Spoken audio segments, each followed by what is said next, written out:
Bem, pessoal, estamos aqui, mais um programa Questão de Oportunidade, o último de 2017, né? Hoje, dia 29 de dezembro de 2017. E hoje nós vamos falar um pouco aqui de uma profissão que a gente não tinha trazido ainda, né? Profissional de saúde, a gente chegou a trazer aqui no programa o Dr. Hernani, mas ele fala um pouco da história empreendedora dele e acabou entrando na política, mas agora a gente vem falar aqui da questão dos dentistas, né? A odontologia é uma profissão muito valorizada no Brasil. Para vocês terem uma ideia, no mundo são 1 milhão de dentistas, um quarto desses, 260 mil, mais que um quarto, estão aqui no Brasil. Um país como os Estados Unidos, que é o dobro do tamanho do nosso, tem metade dos dentistas. Então são números assim interessantes. E desses 130 mil dos Estados Unidos, quase 90% são mulheres. São homens, desculpa. Então dá para você perceber que é um mundo, vamos dizer assim, que tem ainda umas diferenças num país movimentado como os Estados Unidos, né? A questão da mulher virar dentista deve ter alguma coisa. Por que você acha que nos Estados Unidos não tem tanta mulher? Em primeiro lugar, Marcinho Dávila, meu amigo, colega, companheiro de futebol, meu dentista. E é hoje agora aqui entrevistado no nosso programa. Seja bem-vindo. Obrigado, Henrique. Obrigado pelo convite. Parabéns pelo programa, pela iniciativa de fazer isso, de trazer essas ideias sempre. E obrigado por trazer alguém, acho que da minha área, representando a odontologia de São José, que tem tantos exemplares de longa data, tantos nomes importantes dentro da odontologia nacional aqui dentro da nossa cidade. É muito importante a gente valorizar isso, essa história que a gente tem aqui. E agradeço pelo convite. E quanto à questão do gênero, a minha turma de faculdade aqui tinha mais mulher do que homem. Então, isso era uma constante, eu acho que em turmas, mas assim, algo bem equilibrado, em torno de 50% a 60% mulher. É uma coisa meio constante, assim, pelas turmas que eu acompanhei de graduação.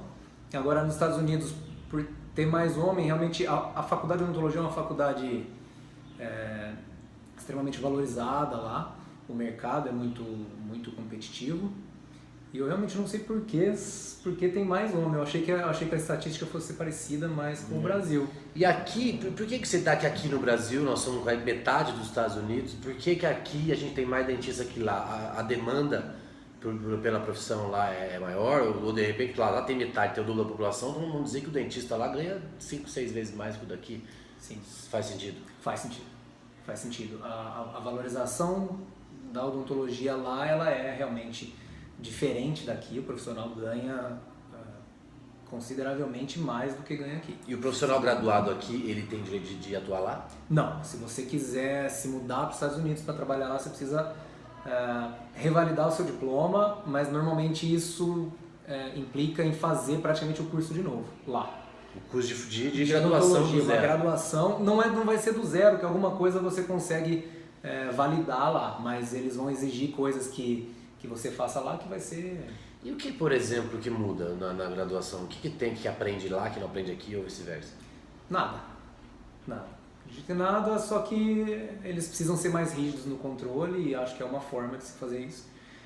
A odontologia brasileira é reconhecidamente, se não a melhor, uma das melhores do mundo.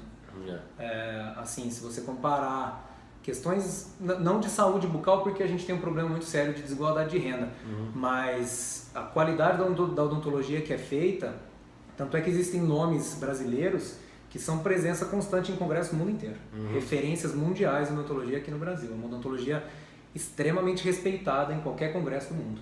Entendi.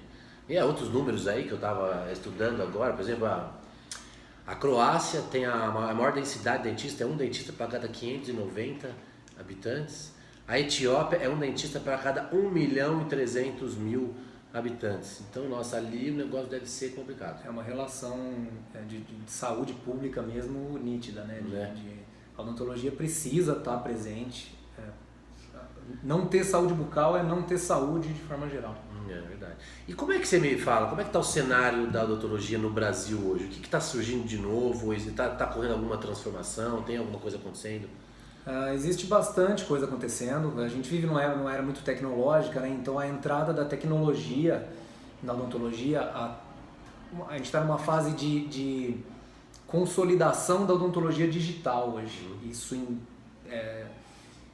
é assunto em qualquer congresso, isso vai tomar pelo menos metade da pauta, é a odontologia digital e como a tecnologia pode auxiliar, e como em todas as áreas, eu acho, a tecnologia, os computadores, impressão 3D, fresagem, escaneamento, tudo isso já é uma realidade. Você já está fazendo dente 3D? Sim. Na impressora? Sim, sim. O dente inteiro? Isso já é uma tecnologia que eu uso basicamente. Eu estou com 10 anos de formado, vai fazer 10 anos que a gente utiliza. Faz um dente inteiro? Você escaneia, existe uma forma de você escanear, isso pode ser escaneado a boca, o dente do paciente, ou escanear um modelo, joga no computador, o computador desenha a restauração, e um bloquinho de porcelana é colocado numa fresadora, essa fresadora vai lá e pega o que o computador projetou, fresa, e aí dá um acabamento manual ali, leva para um forno e está pronta a restauração. Olha que legal. E que mais dessa questão de tecnologia assim, que você pode dizer assim, olha, nesse último ano, esse foi o maior avanço que a gente teve que vai representar? Eu acho que dentro da minha área especificamente de estética, prótese, restaurações, porcelana, essas coisas, eu acho que a impressão 3D foi uma coisa que evoluiu, deu um salto muito grande de 2 anos para cá, por exemplo. Há 2 anos a gente não cogitava usar a impressão 3D como algo rotineiro. E hoje não, hoje se imprime modelos, imprime guias cirúrgicos, por exemplo, de uma forma muito mais rotineira. E a acessibilidade ao preço de uma impressora 3D, né? Ficou mais acessível para... Então, assim, a gente tem laboratórios que têm essa tecnologia, a gente pega, a gente pega os dados do paciente, envia para esses laboratórios, faz escaneamento, em clínicas terceirizadas de radiologia, por exemplo, faz escaneamento, imprime modelo, a gente tem isso funcionando de uma forma muito mais tecnológica do que era pouquíssimo tempo atrás, né? Muito e hoje em dia tem empresas que são feitas, pessoas não são dentistas, mas que fabricam próteses, o pessoal que desenha, tipo aqui em São José, inclusive tem o pessoal que fabrica esse tipo de material, né? A gente tem, acho que as principais empresas dentro da odontologia são os laboratórios de prótese, que são quem fabrica essas restaurações, as empresas, as clínicas odontológicas mesmo, e os fornecedores de material. Né? E equipamento. E material e equipamento. Entendi. Todo o material periférico, a gente usa material de consumo, acho que são as 3 grandes vertentes empresariais dentro da odontologia. E essa indústria de equipamento e material, por exemplo, como é que é a indústria nacional? Ela é bem forte. A gente tem em Ribeirão, por exemplo, um polo de fabricantes de cadeira odontológica, que eram as 2 marcas da Biatlante e a Guinatos, eram 2 marcas muito fortes. Houve uma fusão das 2 empresas, virou uma empresa só. Exportação muito forte. E realmente existe... Comparado com o mercado internacional, a gente está bem posicionado? Sim. Acredito que sim. Existe lógico, a empresa de ponta, aquela líder absoluta em qualidade de mercado, que hoje, acredito eu, seja uma empresa alemã. E existem, acho que todas as outras que brigam ali no meio, e as empresas nacionais têm realmente bons produtos. Em termos de tecnologia, então, a Alemanha está na frente nessa... Nessa área específica, sim. A gente tem alguns países que dominam algumas certas áreas. Então, na Suécia existe uma tecnologia muito grande para... Fora da Europa, no Oriente, China, Japão, eles têm alguma... Sim, o Japão é uma potência enorme em material tipo resina. Esses estudos, eles são, acho que são as empresas mais que têm o material padrão ouro em adesão, em resina, em adesivos, que a gente usa rotineiramente, são os japoneses. Entendi. Agora pensando aqui, são 1 milhão de dentistas no mundo. 780 mil estão na Europa e nas Américas. Sobrou 220 mil para dividir no resto do mundo. A China tem 1,5 bilhão, mas não tem dentista na China, então. Olha, o mercado da China realmente... Deve ser um mercado a se explorar. Se você for para lá, você vira milionário. Eu não conheço gente que foi direto para a China, mas para outros países, sim. Até mesmo a Austrália é um país... Mas você fica pensando na China, para 1,5 bilhão. Você tem 220 mil para dividir no resto do mundo. 220 milhões. 220 mil. Milhões. Dentistas? Dentistas. É isso mesmo. 1.000? É 1 milhão de dentistas no mundo. Só. Li a matéria hoje, são 260 mil no Brasil. 260 mil no Brasil é um número 260 mil no Brasil. Interessante. Certo. São 135 mil nos Estados Unidos. É isso mesmo. E eu fiquei com esse número na cabeça e falei, mas e a China? Onde é que o pessoal escova dente lá, ou sei lá, eles devem se tratar muito bem do dente, deve ser o contrário. Não, né? é outra cultura. A gente tem uma cultura assim que até assusta quando você vai... Pode perguntar para qualquer brasileiro que fez intercâmbio, por exemplo. Nossa, você escova o dente 4 vezes por dia, 3 vezes por dia. É um hábito assim que para outras pessoas é meio chocante. A gente tem um cuidado muito grande com a saúde. Se lá ele talvez lá não tenha. Então, mas se ele não tem a escova, aumenta a demanda pro dentista, né? Aumenta a demanda, sim. Mas aí entra também que tipo de odontologia é praticada. Se é uma odontologia simplesmente curativa, que é uma vertente, né? O cara tá lá com problema, vai lá, resolve aquilo, tira aquela dor, te tampa aquele buraco, né? Restaura aquele dente. Ou então ele é uma odontologia igual a nossa, muito focada em prevenção e tentar manter o paciente livre de cárie até a vida, ou então de alto desempenho estético.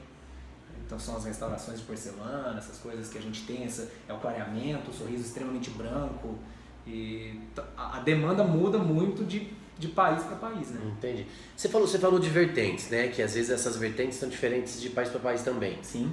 E existem vertentes novas, assim, vamos dizer, mais modernas, que surgiram recentemente. Agora tem uma nova especialização na odontologia que ela está aparecendo como uma revolução. Especialização, que assim, o Conselho de Odontologia ele tem as especialidades, né? Essas especialidades nada mudou por enquanto, dentro de um bom tempo, mas existem cada vez pequenas áreas a serem exploradas que isso causa bastante interesse. Uma delas é o planejamento digital. Mais uma vez entra a tecnologia, mas é legal até falar disso porque é um brasileiro que desenvolveu esse protocolo usando computador, usando fotografia, hoje usando tecnologia 3D, tomografia, juntando tudo numa coisa só e desenvolvendo para esse paciente um planejamento tridimensional digital. É uma coisa que se fazia de forma totalmente analógica, se faz ainda muito, mas é algo que assim, hoje o cara faz, chama DSD, Digital Smile Design, hoje ele faz DSD, então é uma vertente nova, não é uma especialidade. Precisão assim muito... A tecnologia digital veio aumentando a precisão em tudo, né? Então por muito tempo veio patinando, existe essa tecnologia, essa odontologia digital existe desde 1989, acho que o primeiro scanner que saiu, mas algo assim, que a qualidade ainda não justificava o tamanho do investimento. Hoje não, hoje a gente já está nessa, assim, já justifica, ainda é um pouco inacessível, mas a qualidade já não está deixando tanto a desejar quanto se fazer artesanalmente. Ou seja, o que indica que no futuro isso vai... Hoje, o que é 80% analógico e 20% digital, isso vai se inverter, vai virar 80% digital e 20%. E você acredita que esse futuro está próximo? Sim, sem dúvida. 1 ano, 2 anos? Eu acho que em 5 anos, sendo assim um pouco conservador até, mas eu acho que em 5 anos o número de dentistas, em 1 ano o número de dentistas que vai passar a usar a tecnologia digital, que não usa, que vai passar a usar, mesmo não tendo o equipamento, já vai aumentar muito. Em 5 anos, acho que a presença desses equipamentos dentro da clínica, dentro do consultório, vai ser fundamental. Não tem, o cara não tem cliente. Exatamente. Vai perder esse papo. Entendi. Bom, hoje a gente queria falar com o Marcinho aqui, porque nesse mês ele está completando 10 anos de carreira, né? E, interessante, é uma marca que dá pra gente fazer uma avaliação, né? Quando a gente atinge algumas etapas da vida, né? A gente quer olhar para trás um pouco, esses números meio fechados, né? 10 anos, 5 anos. É um momento da gente refletir, olhar para trás, ver o que a gente fez, olhar para frente, ver o que a gente vai poder fazer. E o Marcinho já está na 3ª geração da família já na odontologia. Eu queria que você contasse pra gente um pouco aí como é que... não precisa te perguntar de onde veio a tua inspiração, porque eu acho que está mais que claro, né? Mas assim, você puder contar pra gente quando você começou, quais são as suas primeiras experiências, quando você tomou a decisão, é isso que eu vou fazer, ou seja, primeiro dia que você veio no consultório, você já queria trabalhar. E como é que foi essa tua trajetória, se especializando? Hoje você é um cara que além de atender, você também tem outras atividades dentro da odontologia. Conta um pouco pra gente. Quando eu estava no... Bom, contato com a odontologia eu tenho não vou falar o número exato porque vai ser igual a minha idade, mas eu tenho aí esse exato tempo. Então eu frequento esse lugar aqui onde eu tô, essa sala que a gente tá, era a sala do meu avô, né? Onde o meu avô atendia e meu avô fundou, ele foi um dos primeiros dentistas de São José. Isso eu tô falando dele se formar em 1933. Então já estamos mais perto dos 100 anos do que... Então ele começou aqui há muito tempo, veio para cá e começou a atender aqui, isso em 1933. Depois veio o meu tio, o Léo, que também começou a atender aqui, já um pouco depois. Veio meu pai e meus 3 primos, todos aqui no mesmo lugar, no mesmo prédio, né? Então dentro da mesma família eu tive meu pai, meu avô, meu tio, 3 primos, que sempre atuando aí cada um na sua área, algumas áreas em comum, mas sempre aqui no mesmo lugar. Então a gente meio que consolidou, sou o caçula, né? Mas a gente consolidou essa história aí que vai tá se aproximando do centenário, né? Então é uma coisa pesada, assim, de bastante peso. Dessa sua geração não tem mais como ninguém ingressar lá? Tem como. Não tem mais. Da sua geração não tem. Não. A próxima. Porque a próxima, que são os filhos dos meus primos, talvez venha alguém aí, mas a gente ainda não sabe. Mas as minhas irmãs não seguiram odontologia, os 3 primos seguiram, né? Então agora faltam os bisnetos do meu avô decidirem. Então eu fiz essa... Mas quando eu estava no colegial eu só sabia que eu não queria fazer odontologia. Era todo mundo me perguntava, mas é lógico, você vai ser dentista. Não vou, não quero nem saber. Mas chegou na hora de preencher a ficha do vestibular, aí que eu realmente parei para fazer as previsões e olhar o que era interessante, e vi que acho que me bateu assim que eu estava realmente acostumado com a vida aqui. E eu tinha grandes exemplos, né? Eu acho que nessa hora o exemplo pesa demais. Então o exemplo do meu pai era muito forte para mim, o exemplo do meu avô, de todos aqui. Então eu acho que a gente eu acabei sendo uma escolha minha natural.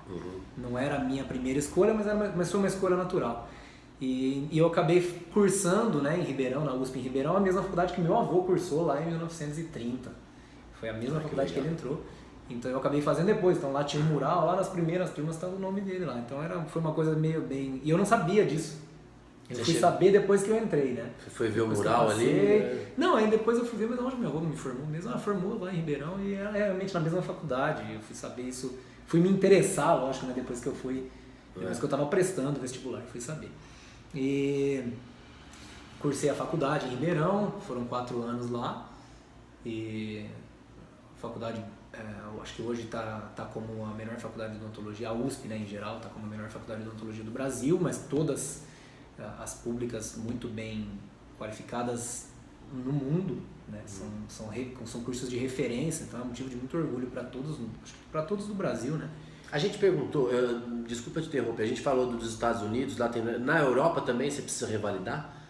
O seu curso aqui é reconhecido internacionalmente? Sim. Que vale esse reconhecimento? Existe muito preconceito contra o terceiro mundo, né? Mas na hora que você vai revalidar, eles se protegem e é trabalhoso. Sim, eu tenho um amigo de turma que tá no Canadá trabalhando lá, mas assim, foram 3, 4, 5 anos ali só para conseguir a licença. Então, para fazer uma faculdade de novo. E a mesma coisa acontece do dentista formado nos Estados Unidos que tenta de repente vai atuar na Europa?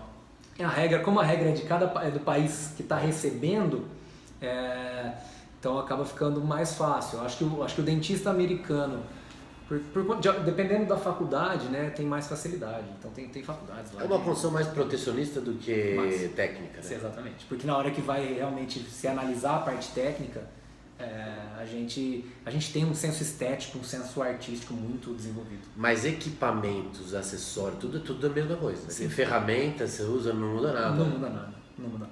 Entendi. Mas e aí? Daí você formou? Me formei, isso foi em dezembro de 2007. E assim que eu me formei, eu tinha um pouco de medo de já vir direto para cá atender, então eu atendia, mas muito pouco aqui, fui procurar trabalhar em outras áreas, em outros lugares, né? Continuei trabalhando em Ribeirão, e eu comecei logo em 2008 a minha primeira especialização, que foi a especialização em dentística. Que é?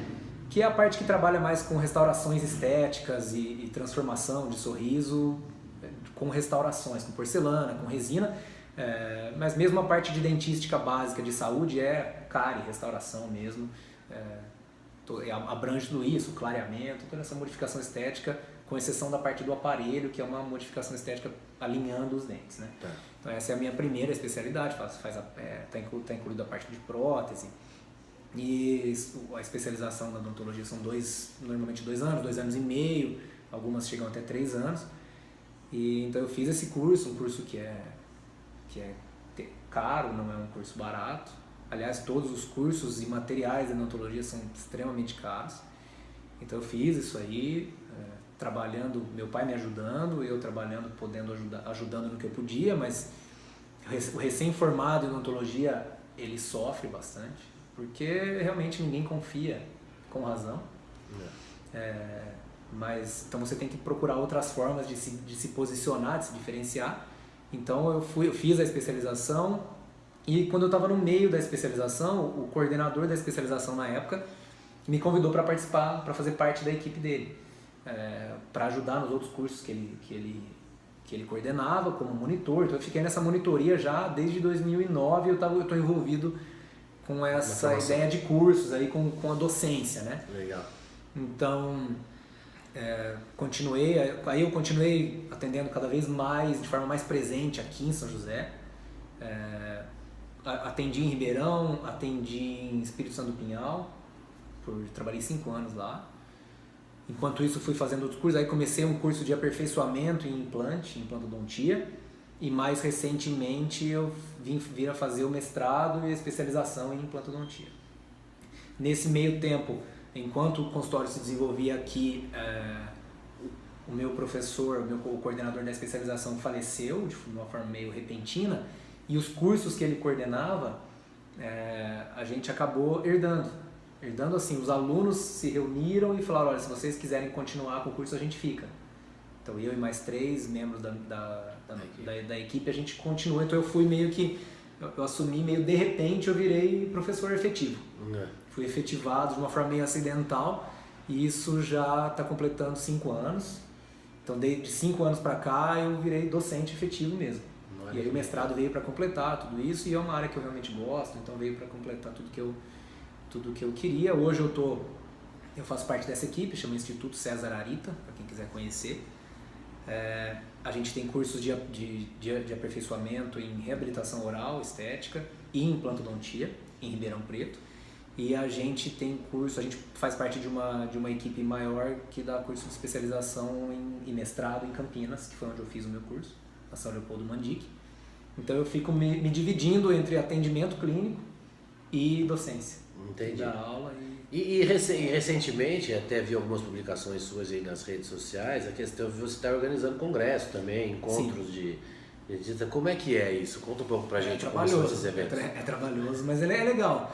A gente usa, como a gente tem muita demanda lá em Ribeirão e tem estrutura, a gente tem muito contato com professores, e a gente tenta sempre levar para crescer o nome, tanto nosso como equipe, como para promover evento, e é realmente um evento que é bom para a associação onde a gente trabalha, e sempre levando tentando agregar a classe odontológica como um todo. Mas a organização de congressos, para quem já fez de evento científico, ela é bem trabalhosa, exige bastante, tanto para conseguir patrocínio, para trazer o palestrante, para montar a estrutura e para conseguir adesões, né? É a maior luta do congresso. A maior luta é conseguir o participante para vir. E o pessoal vem do Brasil inteiro? Como é que você falou? Vem mais do regional, vem mais do cara que está mais próximo? Nos congressos, esse congresso que eu estou falando é para em torno de 150 dentistas, é um congresso, não é de grande porte.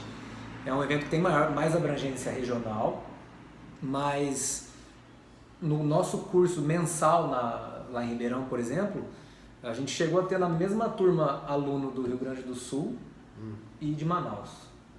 Então são coisas... A pessoa ia todo mês para ficar 2 dias lá em Ribeirão durante um ano. Entendi. Uma vez por mês. Então essa abrangência acaba sendo interessante, né? Como aproxima.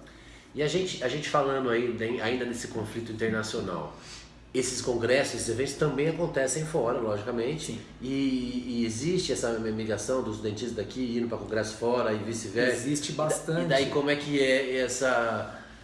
Porque as especializações, as coisas apresentadas lá, tem tudo a ver, o assunto é o mesmo. O assunto é o mesmo. Inclusive, assim, eu tive recentemente em Recife, no Congresso da Sociedade Brasileira de Odontologia e Estética. Talvez é um congresso de muito prestígio e de altíssimo nível científico. E a grade tinha muitos professores internacionais, mas muitos professores brasileiros. Ah, tudo bem, mas é porque o evento é aqui no Brasil. Mas se você pegar a grade científica do Congresso de San Diego, que aconteceu esse ano, sobre o mesmo tema, sobre estética com cerâmicas, com porcelanas, 40% da grade era brasileira. É um número extremamente expressivo e tinha muito brasileiro, muito americano de forma geral, latino-americano, europeus. Os brasileiros estão realmente muito bem posicionados nesse mercado como referência mundial dentro da odontologia. Existem palestrantes que são presença... E a gente vê, né, no mundo da medicina que tem os estudos, né, desenvolvimento de novos medicamentos, novos tratamentos, novos estudos e tal. E na parte de dentista, né, de odontologia, no Brasil, como é que é isso? A parte dos equipamentos, ferramentas, a parte de tecnologia, como é que é o pesquisa e desenvolvimento nessa área no Brasil? Para materiais, a gente tem uma pesquisa extremamente relevante. Para tratamentos, para técnicas. Eu acho que isso é bem globalizado. Existe um outro autor brasileiro que desenvolveu uma técnica específica para colocação de implante de uma certa forma. Escreveu um livro sobre isso. O livro está publicado em, sei lá, quantos idiomas? 50 idiomas. Então, existe isso e o Brasil tem muito peso científico nisso, tanto no desenvolvimento de materiais, no desenvolvimento de técnica, de odontologia de alta qualidade, principalmente. Então, a gente sabe, infelizmente, as revistas científicas brasileiras não têm o prestígio das revistas internacionais. Então, toda publicação que é feita tem que ser, para ser válida, tem que ser publicada fora. Aí sim ela é realmente aceita, uma publicação internacional. Isso sim vai trazer alguma coisa, mas a presença de pesquisadores, assim, de pessoas exclusivamente dedicadas à pesquisa é muito frequente. Legal. Muito grande de brasileiros. Legal. 10 anos de carreira, né? A gente olhou para trás e agora, olhando para frente, quais aí são os seus projetos aí que você pretende seguir? Quer ampliar a clínica? Vai fazer mais congressos? Vai fazer um doutorado? Já fez doutorado? Vou fazer doutorado. Vou fazer doutorado. Eu acho que é o plano mais imediato para isso, é o doutorado. Com a defesa do mestrado esse ano, eu vou ingressar no doutorado para poder ter a qualificação necessária assim para qualquer... Pro pessoal que é leigo, qual que é o que diferencia você depois que você faz o mestrado, o que diferencia você para depois que faz o doutorado? A especialização é algo voltado exclusivamente para a clínica. Então você faz um curso de especialização em odontologia para atender, para aprender a técnica, para vir aqui para o consultório e executar. O mestrado é o primeiro estágio da docência, né, onde você aprende não só o que existe de mais atual, mas com um foco mais voltado para a pesquisa, né? Para a pesquisa e para o ensino disso. Então a gente aprende no mestrado a como analisar uma publicação científica, qual a metodologia usada, por que foi utilizada daquele jeito, por que a pessoa que desenvolveu aquela técnica pensou, se isso é válido, se não é, a gente aprende a pensar de forma crítica nisso. E o doutorado é um passo adiante. É lógico que para você fazer o mestrado, para você defender o mestrado, você tem que ter feito alguma pesquisa. Para fazer o doutorado também uma pesquisa de mais peso, então isso faz parte da titulação.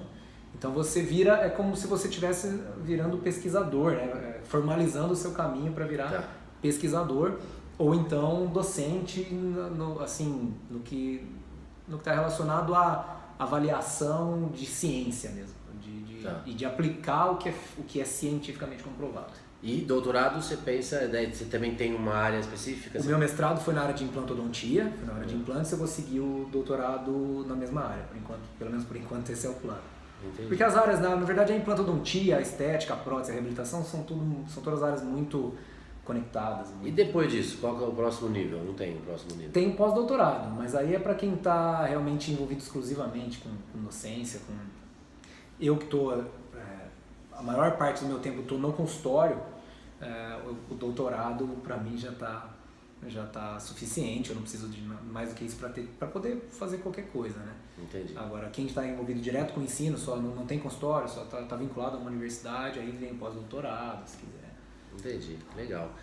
Bom, gente, esse Márcio Dávila, nosso dentista aqui em São José do Rio Pardo, 10 anos de carreira, completando, aí seguindo aí um legado deixado pelo resto da família. Daqui a 15 anos, completa 100 anos do legado da família. Isso eu mostro o exemplo como às vezes as oportunidades da vida aparecem pra gente, quando a gente acha que não vai rolar, depois a gente acaba assumindo o caminho, e quando assume o caminho percebe que a vocação realmente, muitas vezes, elas estão no sangue, né? E a referência que a gente tem muito na vida, ela não tem como, ela impulsiona mesmo a gente a seguir as coisas. Mesmo, né? Deixa a gente mais confortável para seguir, mas ao mesmo tempo, confortável que eu digo é de uma outra forma, porque ninguém fica na zona de conforto. Um cara que vai, vira professor, vira doutor e faz clínica e dá aula aqui e abre, então isso mostra o tipo de empreendedor que o profissional de saúde pode seguir como exemplo, que é no seu caso. E eu queria te dar os parabéns pelos 10 anos de carreira, acredito muito que tem um futuro brilhante aí pela frente, como aconteceu com todos os que antecederam você na carreira. Eu tenho certeza que vai dar muito certo. Só de um pouco que a gente falou aqui, já deu para perceber a abrangência do teu conhecimento e a tua vontade de se desenvolver, de evoluir na profissão. Isso é muito importante e dá exemplo para as pessoas. Então não tem nenhuma dúvida que quem está assistindo a gente, está acompanhando a gente hoje, principalmente os profissionais de saúde, ou os mais jovens, de repente, que estão buscando buscar uma profissão, vão saber olhar aí com bons olhos e seguir um caminho bacana. E para esses que eu queria que você deixasse uma mensagem, pessoal que está procurando o que fazer, ou de repente os que estão na área de odontologia mesmo e estão meio na dúvida para que lado que vão. Vou deixar uma mensagem para eles, né? Seguindo o teu exemplo, já 10 anos praticamente um PhD no 10 anos passa na odontologia, passa voando. Se quiser deixar um recado pro pessoal, te agradeço. Eu acho que, como você citou aqui, a zona de conforto, eu acho que hoje é uma coisa que não está combinando com mais nada, né? Com mais nenhuma profissão. Não existe mais, acho que o conceito de estabilidade, de conforto já está... Hoje não existe mais, a gente é engolido diariamente por novas informações e é uma enxurrada de informação de todos os tipos, sem curadoria nenhuma, você filtrar isso é muito complicado. Eu acredito muito que a zona de conforto de hoje em dia é você conseguir se posicionar numa rotina de evolução constante. Porque se você consegue se posicionar em uma rotina, você desprende menos energia e consegue se manter no ritmo. Porque tentar ficar no mesmo ponto, realmente você vai andando para trás, não tem jeito, né? Mas para quem está começando, eu acho que eu não me sinto realmente em posição de dar muito conselho para ninguém, mas se eu pudesse dar pelo menos um alerta, é o seguinte: a odontologia em específico é uma área que exige dedicação e estudo constante, diário, permanente e eterno pro resto da vida. Não tem como você tentar falar, não, eu fiz uma faculdade excelente, e você senta no seu diploma lá e vai achar que isso vai te tocar pro resto da vida. Até pode te dar uma condição confortável, mas a partir do momento que você precisar competir com alguém no mercado, isso vai te deixar para trás. Então, se tem uma coisa que eu posso dizer desses 10 anos, é que se eu tenho 10 anos de formado, significa que há 14 anos eu sou um aluno de odontologia e não estou vendo isso chegar ao final. A gente precisa realmente se dedicar todo mês, cada 2 meses sai um material novo, sai uma publicação que contradiz o que é feito há 40 anos. Então, se você está há 3 anos sem se atualizar, você está 3 anos atrasado. Basicamente, não tem muito segredo. Então, para quem está entrando na odontologia, é uma profissão muito gratificante, uma profissão que a gente consegue ajudar muita gente. Eu acho que isso é o mais importante. A gente não pode esquecer nunca que o foco disso, o principal de tudo isso é o paciente. Então, a gente consegue beneficiar muita gente. Mas é uma área que demanda muita dedicação, muito estudo, assim como tudo da área da saúde, né? A gente depende disso, e é por isso que a gente vai avançando em todas as áreas, né? Mas para quem está entrando na odontologia ou no mercado de trabalho como um todo, boa sorte, eu apostaria em conhecimento, em autoinstrução, em buscar sempre uma evolução constante. É isso aí, gente. É isso, 2018 tá chegando aí, estamos acabando o ano, né? Que 2018 seja o ano do sorriso, né? Todos aí todos os brasileiros possam voltar a sorrir, né? A gente ficou tanto tempo sofrendo um pouco, mas eu acredito muito que o sorriso ele acaba mandando uma mensagem de otimismo para as pessoas. Esse é o último programa do ano. Lembrando que o ano que vem a gente já volta, a próxima sexta-feira já, vamos tentar voltar já com um formato novo, já participando da Web TV Amigos do Rio Pardo. No dia 20 de janeiro a gente está trazendo um curso para São José do Rio Pardo, que é o curso de riqueza pessoal e antifragilidade, do Luiz Fernando Roxo. É um curso também que ajuda você a trabalhar um balanceamento dinâmico dos principais pilares da sua vida, né? O dinheiro, o tempo, a saúde, as emoções. E é muito bacana esse curso, a gente fez um webinário recentemente, então vamos estar falando dele nos próximos dias aí, porque a ideia realmente é posicionar as pessoas nessa onda de manter uma evolução constante. Não existe mais zona de conforto para ninguém, existe você conseguir um equilíbrio da sua cabeça, da sua mente, né? Do seu corpo e por aí vai.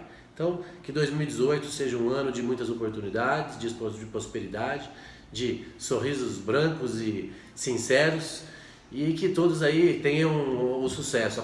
Continue acompanhando a gente no programa, vamos estar sempre trazendo histórias de sucesso, assim como a do Marcinho, né, que aí já está completando 10 anos de carreira e mostrou aí que um caminho que vem seguindo, que com certeza vai deixar um legado para as próximas gerações da família dele.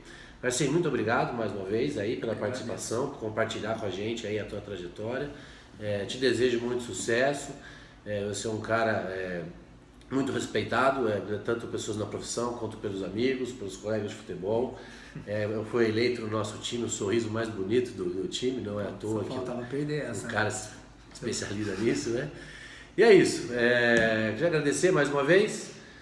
Estamos juntos aí, sempre tiver outra oportunidade, alguma coisa, a gente volta a bater um papo aqui, algum dos seus congressos, quando quiser divulgar, fazer uma coisa, as portas estão abertas, a gente acredita muito nessa questão do conhecimento, então quanto mais isso puder ser difundido, melhor.